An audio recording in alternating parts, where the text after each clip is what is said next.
so walking back to the moment that we found out when we saw that ultrasound, with just those valves you're used to seeing move, when you go in to check in on your baby, just a still heart. And my wife, she pretty immediately was like, we have to cling to the Lord right now. Welcome to another episode of Dad Mode, God, Grit, and Goals. I am your host, Mike Tobias, and I am excited to bring to you today a topic that's one of the most tender and courageous we've ever done. We're going to talk about something that's hard, really hard, but we're also going to talk about faith and healing and what it means to walk through grief with God. So today I have the privilege of sitting down with a friend and a colleague, Jay. Hey. Hey. So Jay and his wife, Carolyn, went through a loss that no parent ever wants to face, the death of their baby at about 8 months into pregnancy. It was their second child, a little sibling to their son, Vaughn. What followed was a funeral, a season of sorrow, and a journey that's still unfolding. But this is not just a story of pain, it's a testimony.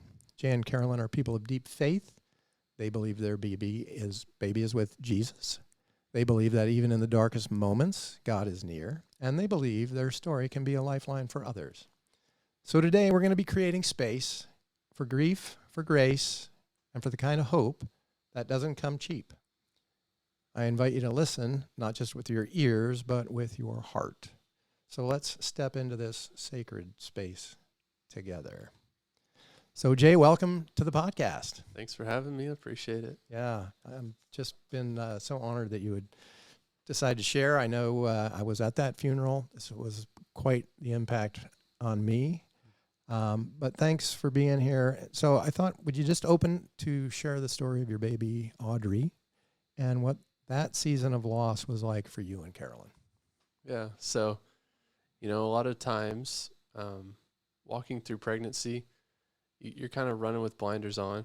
You love planning for the future. You love, getting excited about like paint colors and,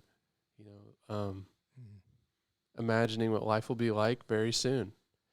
And, I think we walked in that for such a long time, without any head knowledge that something could go wrong.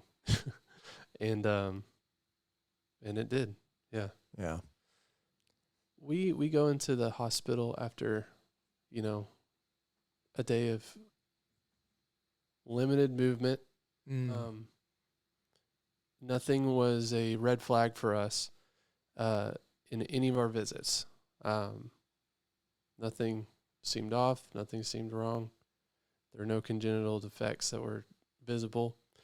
And so, there's decreased movement, and they tell you, hey, seek help immediately if it's been like, I can't even remember the amount of time, but it had been that amount of time, and we were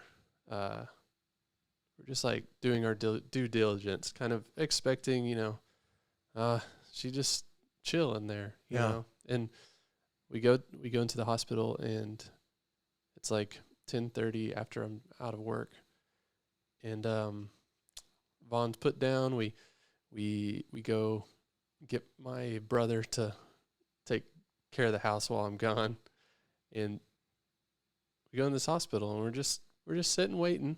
They call her name. We go back, and they're just, put that ultrasound on. Well, first just a heart monitor. Just digging around on Caroline, trying to find that heartbeat. Mm-hmm. It didn't come up. And we at that moment started to like, take in full inventory of what was happening, and starting to realize that death might be on our front door right now.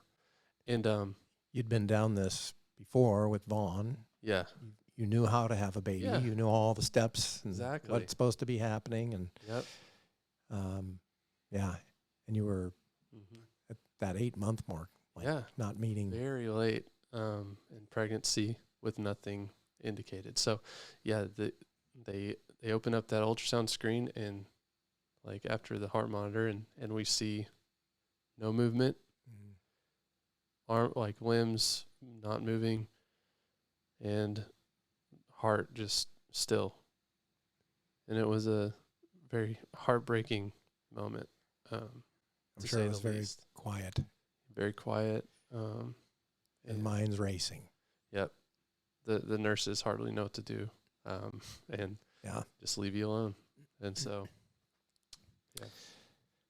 Tough thing to process. Yeah, can't imagine. So Vaughn's 2 years old, probably not fully grasping any of what No. at all is happening. Kind of, I know that you guys are processing it, and so you have to process it with him in some form or fashion. Right. How did you handle that? Well, he was 2, so limited understanding other than I'm gonna have a sister. You know, that's what he knew. So he was excited about Yeah. that, I'm sure, Yeah. because It was like, that, I'm gonna have a birthday type of excitement. yeah, And, when we found out the next day, things moved very quickly, because like it's such a morbid thing to have to even deal with in the first place. But this baby's inside my wife.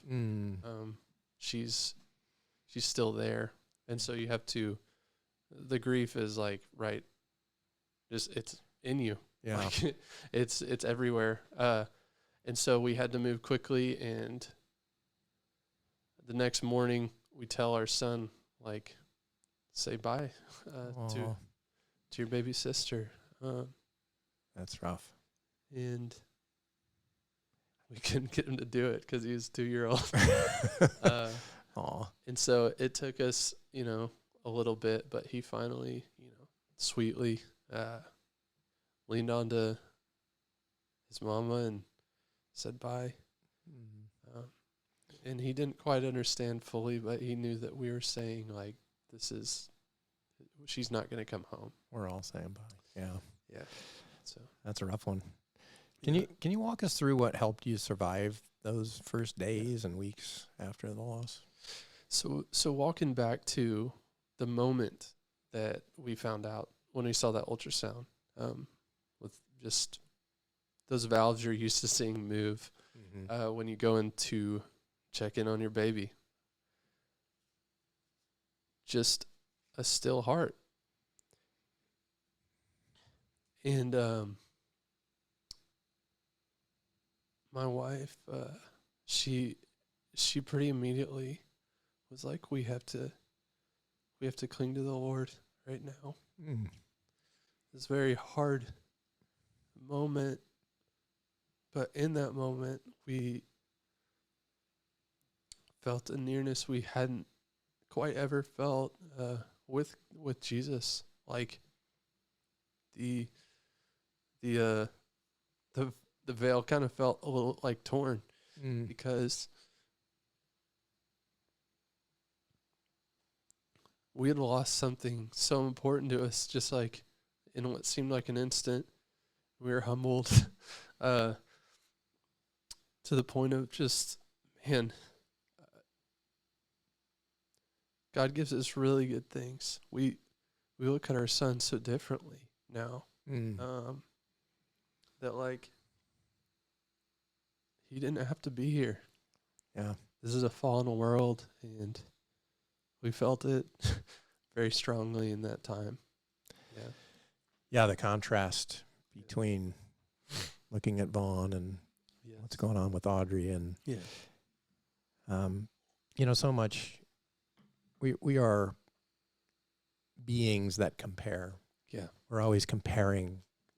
We compare to how we look, compare to somebody else. We compare to how strong we are compared to somebody else. There are comparisons that can crush us, and there are comparisons that can lift us up. And I found that to be so important to actually understand which comparison are we looking at, Yeah. because that will make or break you, Yeah. right? And so, yes, the comparison of Audrey's going to be here and now she's not, but then you compared that to Yeah. Vaughn is here. Yeah. I think it's a really tough thing in the world we live in, that we deserve really anything. Like you go back hundreds of years and children were dying all the time. Yeah. And to look at your children as a blessing is now like my life's mandate. Our kids are given to us. They're Yes. truly gifts for us to steward well. And it's a miracle they're here and that we're able to have them. Yeah, for sure. They give so much joy and purpose to your life that doesn't have to be there. Yeah. Yeah. I don't know how people do this without the Lord. Oh, that's absolutely right. Yeah. Yeah. Yeah. I can't, we've in going through this, seen the Facebook groups and like the things people tend to advise and things that people talk about in the midst of this. And it is heartbreaking to see the destitution of what the coping mechanisms are. There's nothing really there that that gives you an answer that you can place any hope in. It's just like I'm trying to think of some of the certain things that we've seen that it's just like, that's heartbreaking that people are having to play this tape in their head instead of this is a fallen world. There's something beyond this. Yeah. That the one we do have on this side of heaven, our son Vaughn, is a blessing. And there are people who haven't, that this is their only story. We thought about that a lot. Like, if you don't have kids yet and you walk through this season, it's an unimaginable pain. So hard to believe anything could be even more difficult, but that seems like imagining that might be more difficult. You realize in grief that, well, if you take really good inventory of it, which I feel like we are forced to,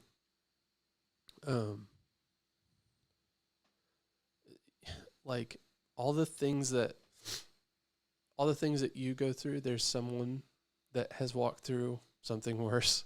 Mm-hmm. And, like the ultimate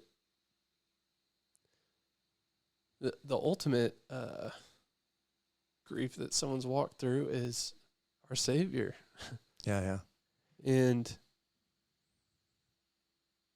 he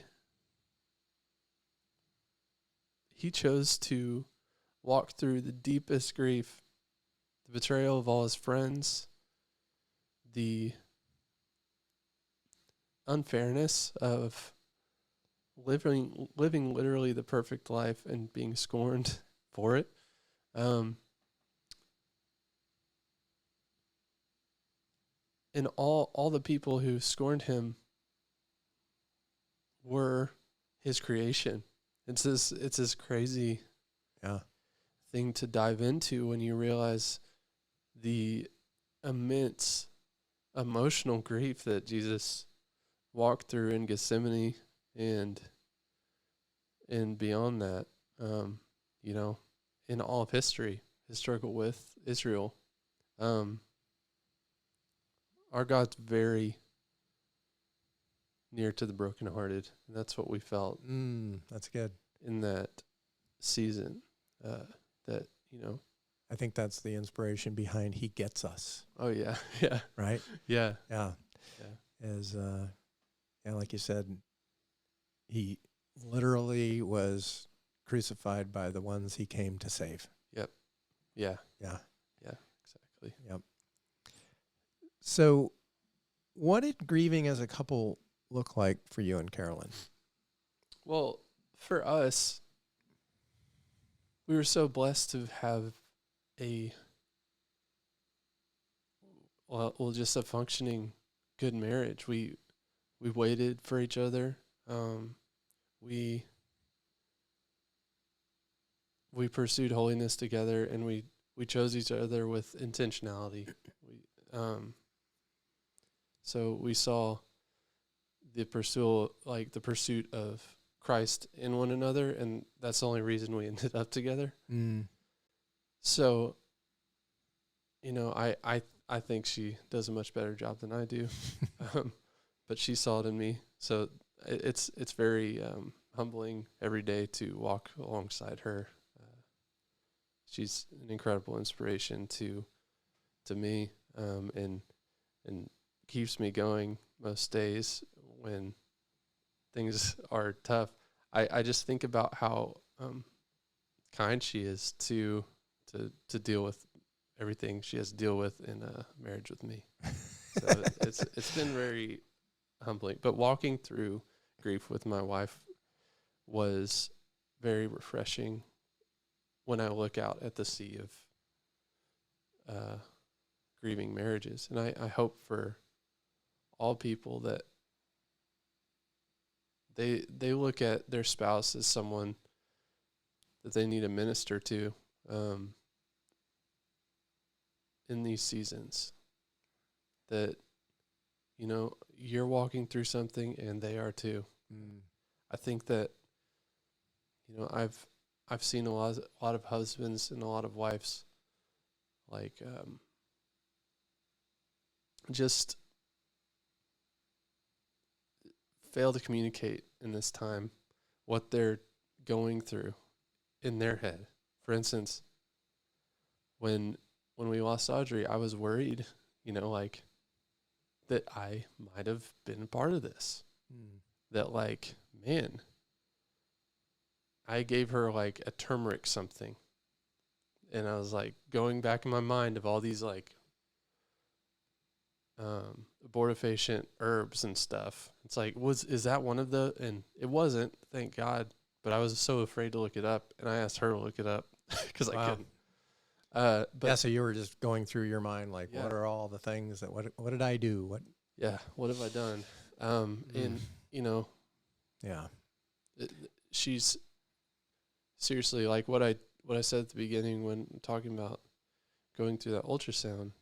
She said, we need to cling to the Lord right now. We have to worship him right now. We can't dwell in our, not, so there's a way to self-flagellate in these circumstances. That, you're okay. It's okay to be sad, and it's okay to grieve, and it's okay to be brokenhearted. I'm not saying that, but there's a way to,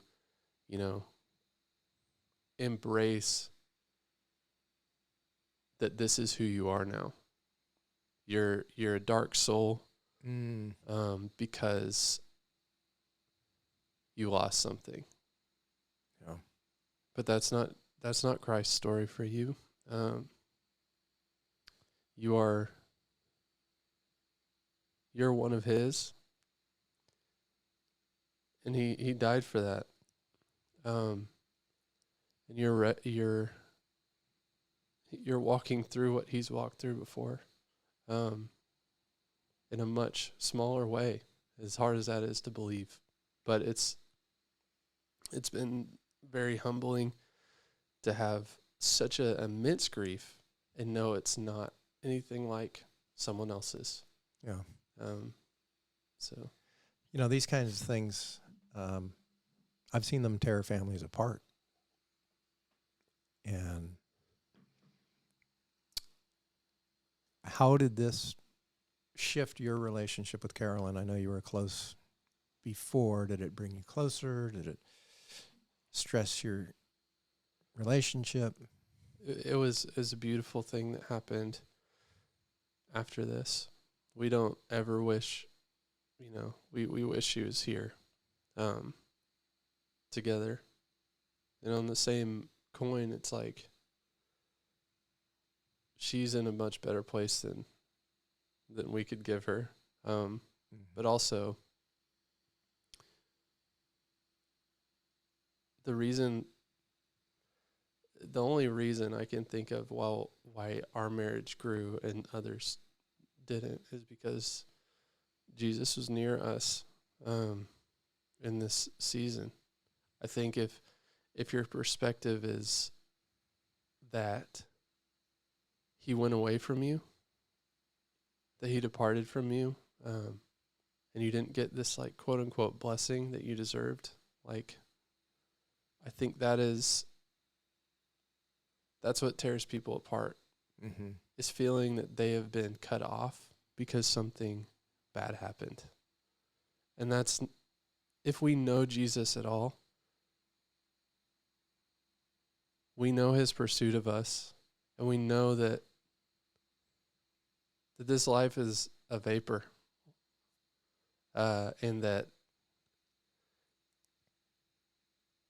these things that happen, these calamities that happen on this planet, there's a plan for that to go away.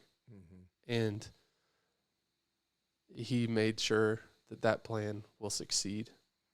And so to sit and be deep in the depths of pain and to curse God for it when he died for you, that's what carried us out of that pit. Okay. Knowing that Jesus was there with us the entire time, and that he's not just with us, he's gone through it. He's the suffering servant that has been prophesied throughout the Bible. Like he's just he knows our pain and wishes us redemption and all these things. That's beautiful. One of the things that I've been thinking through, just our perspective of God, and God being a spirit, and that spirit being love, that spirit being all of the attributes that are in Corinthians. Love is patient, love is kind, love is long-suffering. In certain circles, there's something called the summum bonum. And the summum bonum is the greatest good. That's how I interpret that to mean it's the best possible thing.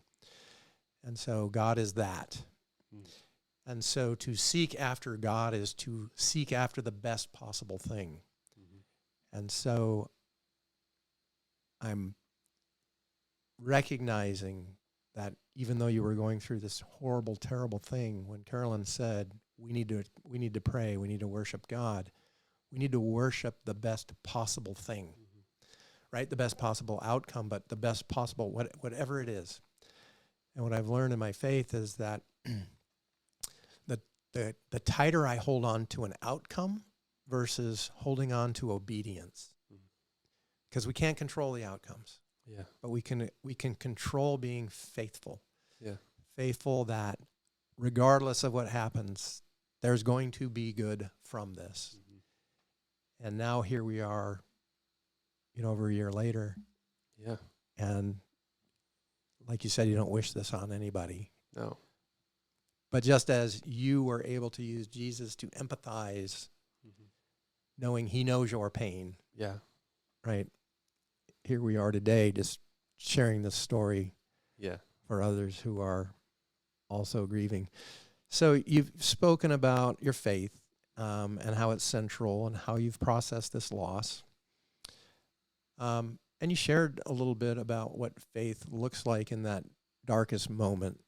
I think it's the stories you're telling yourself. All of the, when I think about you going and searching turmeric, that's that question, why? Yeah. Like, why did this happen? Why did this happen? What did I do? Is there something I could have done? Yeah. How long did that kind of torture you? I mean, it still comes and goes. Those things are, and people, these things happen to people. Like it's not like this this thing I was just, trying to blame myself for it. This genuinely happens to people, and I'm heartbroken when that happens.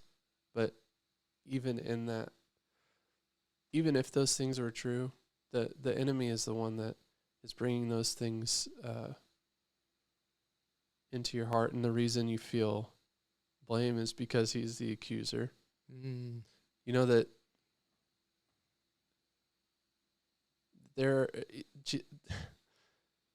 Satan came to Jesus when he was in the desert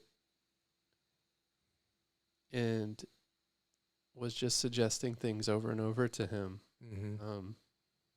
that, in a worldly sense would be a better outcome. Yep. The temptations. Yeah. Temptation of the eyes. And just like you could be king, and make this all good. Like, why don't you just do that? And then Jesus knew that he had to walk through the reality of sin in this world. And so I think that's what we have to walk through, is that this is a fallen world. We have to walk through it. There's no way around the fact that we're here. Yeah. And so when these type of things come up, especially out of blissful existence, I feel like we were truly in a blissful existence. Our family was growing. We had a boy with a girl coming. Yeah. We had we hitting on all cylinders. Yeah, we felt like we were hitting a stride.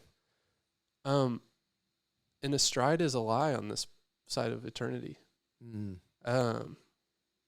This is a place of stumbling blocks and difficulty for the rest of your life. Yeah. Like that's the reality of this life. Welcome to it. Yes. Yeah. And so when you're part of the calamity, it shouldn't surprise us, but we shouldn't let that become our identity. Because that's not what Jesus died for. Yeah. He died for you to be in him, and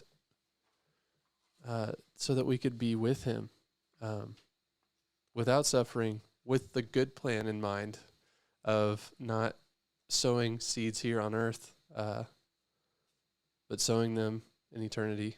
And so that's kind of a lot of what our lessons learned have been, is like taking a much longer. Yeah, take a much longer,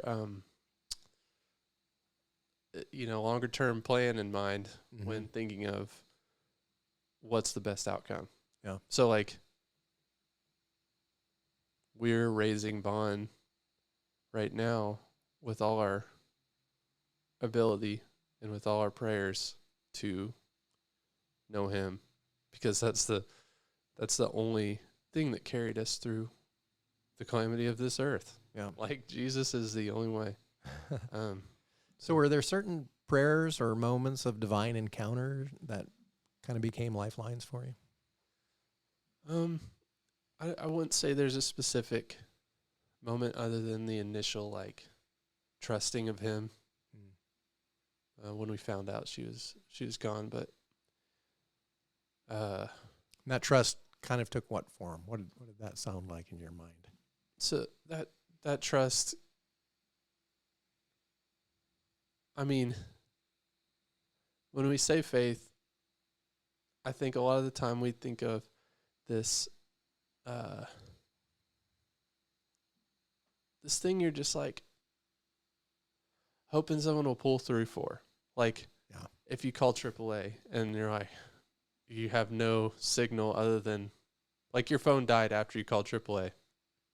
You're having faith that AAA guy is going to come. That's not the kind of faith we have in God. God has proven himself over and over again. And for us to forget is where our sin comes in. when we forget who he is, and we lose faith, that's where sin comes in. Like 100% of the time in my life, I forget that he will sustain me and that he will make all these things new that aren't measuring up right now. So, Yeah. Yeah. So you've described this experience as a testimony. How has this loss been redeemed or transformed in your own journey of faith? Repeat that question one more time. Sorry. Yeah. You've described this experience as a testimony.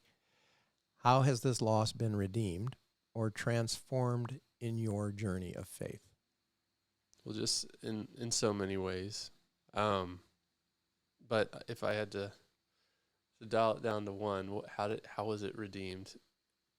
Is that circling back to just kind of counting things as blessings and rather than curses. Everything in my life feels like a blessing in regard to this. Like having a car, having a job, it doesn't feel like something that is just there anymore. It all feels like it's some sort of gift that God has given me, which is, I think, the most true way we can view everything. He created everything. So Yeah. it is truly a gift. If your mom made you a special outfit, you would say, "Oh wow, this is from her. I wouldn't have this outfit without her." That's the most dumb example that I could ever come up with when comparing it to what I'm talking about. But when we but look, it's special and made specifically for you. yes. Yeah, So yeah. when I look at Vaughn, when I look at my son that is here with us, I'm like, God, wow. Thank you for my son. When I look at my wife and, putting me in this coffee job where I had no business being and having me meet her, At the coffee shop. yeah, Yeah. it's just like, these things are all blessings, and there's nothing in life we can't look at as that. Gratitude for each and everything that is positive in this life, because we learn that just in Scripture, hell being the separation of God and knowing that God is love, anything that gives you that feeling of love is only made there because God is there. Yeah. God is here with us. But do we recognize that? And that's the question.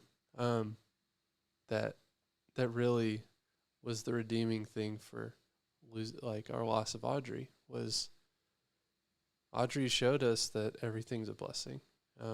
Yeah. Everything that we are given. Enjoy it while you can. Yep. Yeah.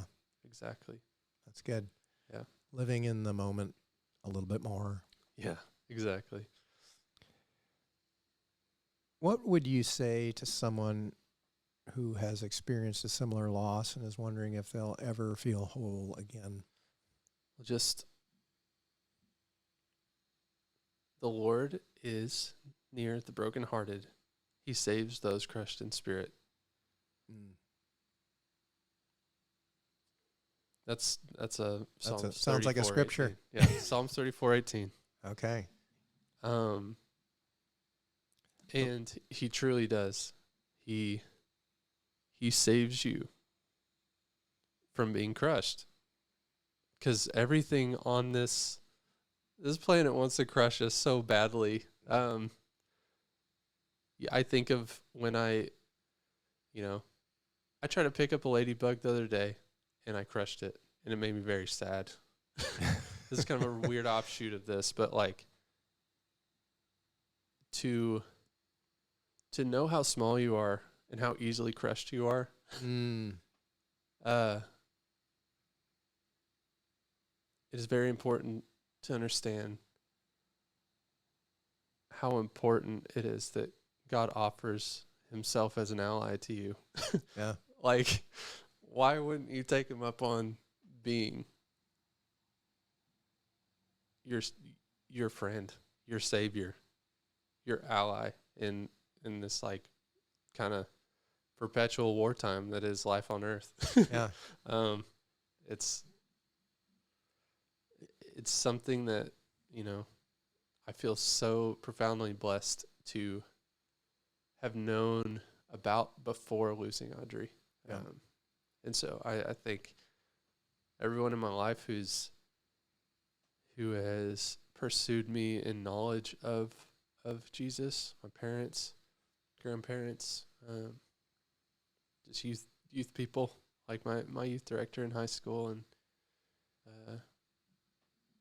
all the pastors in my life that have poured into me. I had so much sown in me that pointed me to God, and I am grateful. And same for my wife. I'm grateful that she had the same amount of seeds sown in her, that when we walked through this, it was relatively easy in context of what you're talking about, Right. where it destroys people's lives. Yep. Losing a child is one of the main reasons for divorce. Mm-hmm. Yeah. Like if you look at percentage of occurrences that cause divorce, it's one of the big ones. the big ones. Yep. So, yeah. Yeah. There's a saying that says, when a man gets squeezed, what comes out of him is who he is. You went through this squeezing, and what comes out of you is, yes, fear and anger and frustration and all of those things, but what comes out of you is a relationship with Christ that you had going in by all the people that you just shared, like who are feeding into you. And I just want listeners to understand that if you don't have Christ,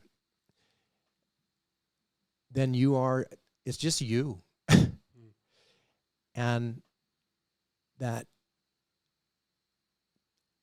someone once told me, it's like, well, the church is good for people that need it. The problem is you never know when you're going to need it. And when you need it, it's kind of too late. Yeah. I deal with that a lot of men who want to be in small groups or don't want to be in those groups. And then something happens and they're like, there's nobody that knows you. It's so important to be known. It's so important to be equally yoked. You and Carolyn were equally yoked in this, that she leaned on Christ and you leaned on Christ. That saves you from having to lean on each other. Yeah. Because you're in a moment of weakness. Yep. Right? This is another thing that I tell men is that without Christ in my life, it's just me against my wife, not me with my wife. That's right. Yeah. Right. It's easy enough to be you against your wife, even with Christ. So I imagine, like, without him, there's nothing to point to. Yeah. Because it's my way or your way. You always fail to measure up in regard to Jesus. Like, you'll always see yourself as like, okay, I got some work to do. Exactly. And not the opposite, where you can get very much on your high horse. I do. About, certain things I'm precious about. And so somebody that's still struggling with this, you said that, I'm sure this isn't anything you're ever going to forget. Is the pain lessen? Does it morph? Does it, like, what would you say? I think it's like it's a scar is how I see it. It's something I won't forget. But it's constantly healing in a certain way. But it gives reference to a time that was very painful. Yeah. And,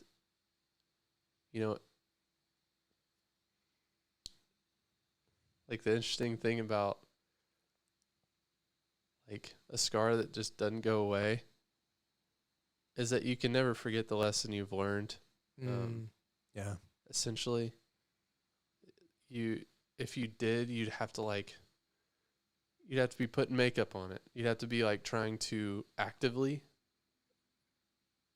like hide that scar. Yeah.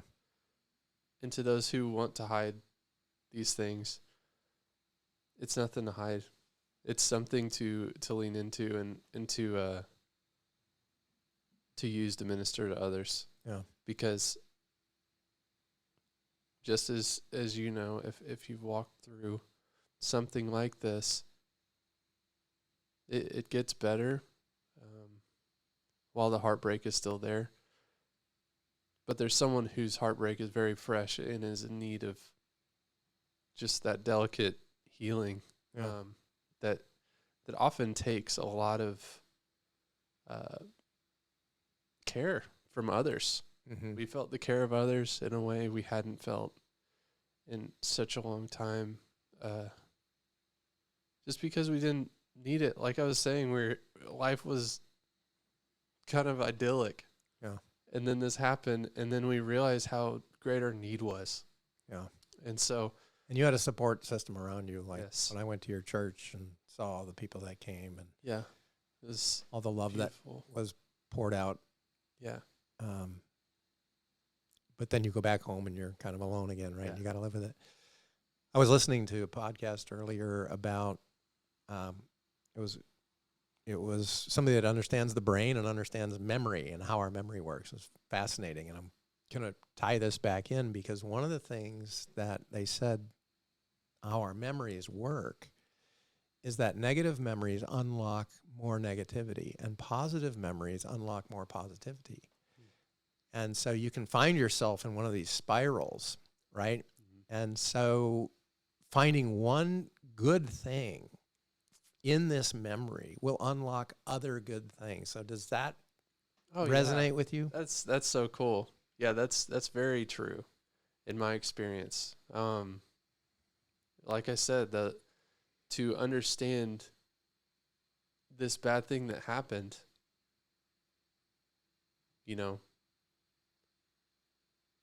is in a sea of blessings. Yeah. That are hard to see. It essentially makes you blind to all those things in that time. But my encouragement is just to press into the one who is near to you in that time, which is Christ. Like, no matter how much time you've spent praying to God, I assure you this time will be much more valuable than any time before, because it's a crisis. And when someone comes through for you in a crisis, it means so much more. Yeah. So that's how we felt with our relationship with God. It was like, okay, we have this cool community of friends and believers and family, and we all think the same way or whatever. Like, you can kind of get tied up in this cultural thing of what being a Christian is. But there's a reason that Jesus is at the center of our faith. It's not about our church. It's not about our this or that. It's about focusing on Him and worshiping Him. Beautiful. Because he is truly it realigns everything in context when you understand how incredibly loving He is. So awesome. Yeah. Thanks for sharing that. So, it's been over a year, and how do you honor Audrey and her memory in everyday life, or do you? Yeah. So, well, it's like I said, it's that scar that's still there. Mm-hmm. That anytime I hear about someone who's walking through a similar thing, I can kind of look to that and go, man, I really need to reach out. And I have a better means to reach out now. I think it's really hard to know what to say or know what to do. Mm-hmm. And we encountered that, with other people. And it's it's very hard, you know, but it's good. It's good to hear from people regardless. Anyway, step in anyway and don't. Yeah. Yeah, because I went through that with you. Right. Like, yeah, totally. I don't know what to say. No one knows. I'm gonna say something. No one can know. Yeah. It's just, you know, being there. But yeah, the thing that we left behind. What was? Well, how you're honoring her memory. You were telling me about it. Yeah. Yes. So yeah. So right now, I think like a couple months after she passed, we went ahead and planted a magnolia tree in our front yard. It's Caroline's favorite tree, and it represents like. So was it like 6 inches tall or 6 feet tall? Yeah. So yeah, it's like a small magnolia. Okay. Like I can't remember the name of the baby version of magnolias, but like it struggled to live, and we've been like, we have to feed it, you know, specific fertilizers. It's very hard to keep, but it's just one of those things that, you know, we see this magnolia that has this year, after 1 year being in the ground, it's blooming. Awesome. You know, it's beautiful, and it just reminds us of the promise of eternity, and you know, the other thing that is kind of a like daily practice is just remembering that we, you know, like we're expecting our third child, and so like we kind of skip a visual cue with Audrey. You know, people don't know, and so on occasion we'll bring that story into light when people are asking like, hey, is this your only one? Like, and we're like, you don't want to bring someone into that. Let me tell you a really depressing story right now. Yeah, they mean well by that question, so it's not something you try to dive deep into unless. Yeah. But it does come up, and it does minister to people on a lot of occasions. Like, like I actually walked through that myself. Oh, really? Yeah. Opens the door. Opens the door, and then conversations are very fruitful.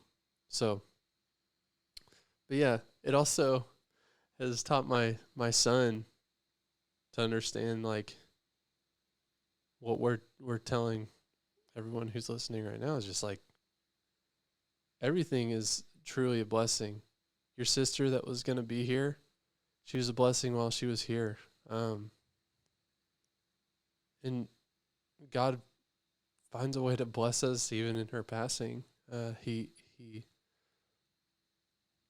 like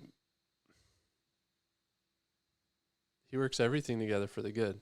Mm-hmm. It is so true in this circumstance that he uses everything. Yeah. And so we're able to teach him all the time, you know, like in a much more visceral way. Like he's working this together one way or another. So, yeah. He works all things to the good, and what was meant for harm, he meant for good. That's right. Yeah, so there's just nothing but good. Yep. And if you seek, you will find. That's right. And if you ask, it will be answered. And if you knock, it will be open.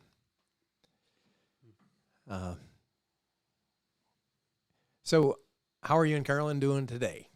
We're doing great. Yeah. We're like I mentioned, we're expecting our second son, Ford, and he's coming very soon. Really? All right. So we are preparing the way. Walking through this has been harder in context of what happened last time we were pregnant. So it's just another thing, like where we have to trust the Lord. Was it scary to even consider doing this again, or? It wasn't necessarily scary to consider it, but just knowing 9 more months and we don't know what's going to happen. Yeah. Like, because now that knowledge is there. Yeah. Things can go wrong. it's like night and day from our first pregnancy with Vaughn, where we're just eating ice cream on the couch, watching sitcom, just like Everything's great. yeah, everything's great. And so, you know, we have a much more sober-minded view of life, and it's showing in ways that, you know, is challenging our faith right now, and is also just growing us so much when we allow Jesus into our anxiety, which is hard a lot of the time. Yeah. But yeah, this time has been very good. Excellent. Well, you've been through an experience now that most people haven't had to endure, and so you know what's possible, not just possible out in the world, but possible between the two of you. Right. And because you didn't have a good answer to what happened anyway, I don't know if you ever ended up with it. We never learned. So yeah. They ask if you'd like to learn more, and we were just like, that's a story that either we don't need to know or is just already in the past. Yeah. So there's debates left or right what you can do in that situation, but there's so many questions you have to answer within like a 3-day period that you don't have any. You're not in a state of mind to. So yeah. We said no to that, but yeah. Yeah. Yeah.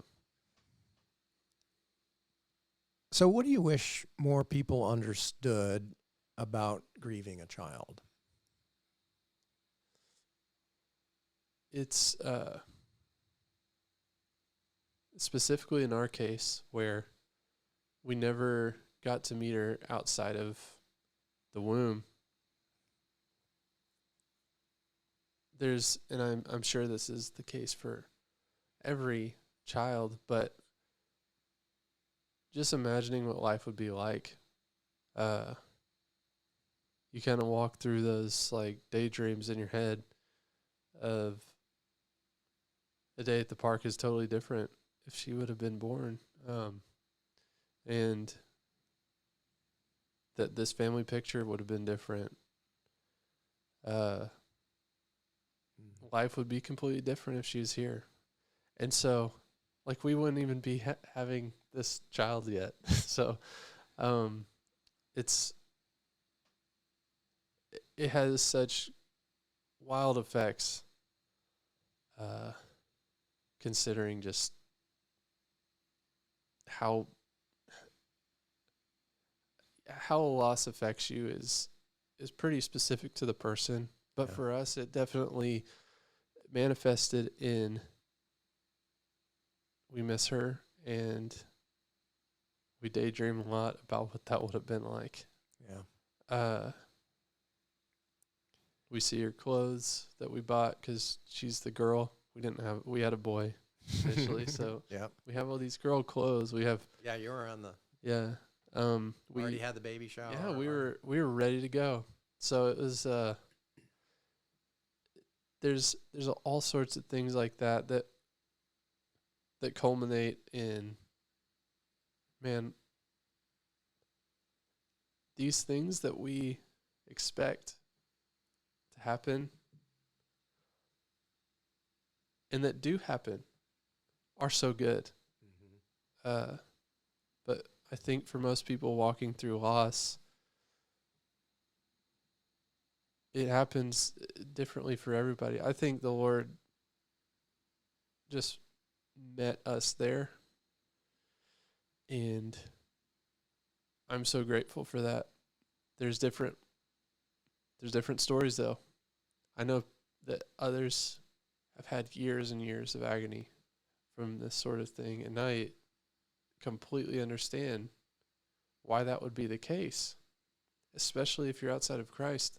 I don't understand how I would have walked through that. I don't have a framework. Right. So losing a child is losing legacy. It's losing an entire future.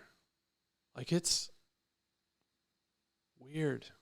It feels like a dimension has shifted under your feet. Yeah. Because everything that should have been is not. And that's the most painful part for at least me. I had a lot of really strange fears leading up to having a daughter, just bringing her into this world. And I felt a lot of guilt for that when I lost her. I felt a lot of pain because I had feared raising a teenager, trying to bring someone up that wouldn't hurt themselves later. And I remember I had to go, we went and picked up Audrey's ashes from the funeral home. And, oh man, it wrecked me because I set her ashes just this little tiny box down in the chair next to me in my Civic. And I was driving home and just had this very heartbreaking vision of just like her turning her face from me. As a teenager, like 12, 13-year-old, preteen, kind of high emotion stage. And what occurred to me in that moment is like, I would give anything to deal with those fears. But, yeah, in context of what I've learned as well, it's like my encouragement for those who have fear about their children or have fear about having a child, like those can be dealt with, and they are beautiful to walk through, even if they're really hard, compared to not having them. So, count those blessings for sure. For sure. Yeah, You are brave. You are brave. I wouldn't say I'm brave. I would say I feel very carried. Yeah. It's like, I'm sure there's like a lot of quarterbacks or something like in sports where it's like, man, you're a great quarterback. And then it's like, well, I have a very good offensive line. I don't have to worry about anything hitting me. Yeah. So like there's just this innate, it's not bravery, I feel. I think it's really just confidence in who Jesus is and who he's proved himself to be, that has grown very prominent in my life because of this. Yeah. Well, Jay, are there any final thoughts or things that you would like to share that we didn't cover? Or a prayer if you're comfortable?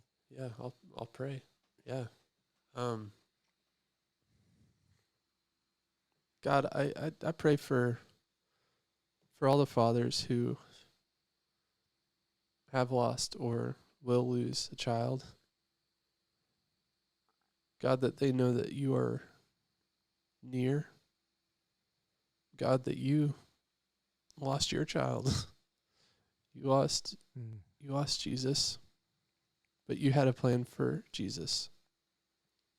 So Lord, I pray that you are working all these things together for the good as you promise. And I pray for these men and women walking through deep grief, deep suffering, that you'd reach and hold their hand and carry them through their season.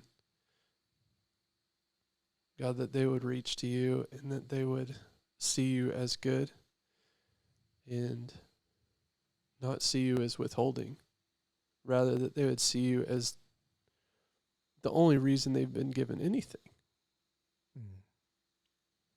Lord, we pray these things in your Son's name. Amen. Amen. Amen. Jay, thank you. Thank you for your honesty, your vulnerability, and your faith. Yeah. Thank you for having me, Mike. Appreciate it. What you shared today is more than just a story. It's a ministry. And I know it's going to comfort and strengthen and give hope to someone who needs it. So to our listeners, if you're walking through loss, wondering where God is in your grief, or maybe you're just trying to hold on to hope, you are not alone. Jay and Carolyn's story remind us that even when life doesn't make sense, God is still present. He's still good, still holding us. We believe that our grief can become grace in someone else's life, that what breaks us can also shape us, and that the story isn't over, even when it feels like it is. So if this episode spoke to you, I encourage you to share it with someone who needs it. And if you're struggling, reach out. You don't have to walk through this alone. So until next time, keep walking, keep trusting, and remember, God is with you even in the valley. This is Dad Mode. I'm Mike Tobias. Thanks for listening.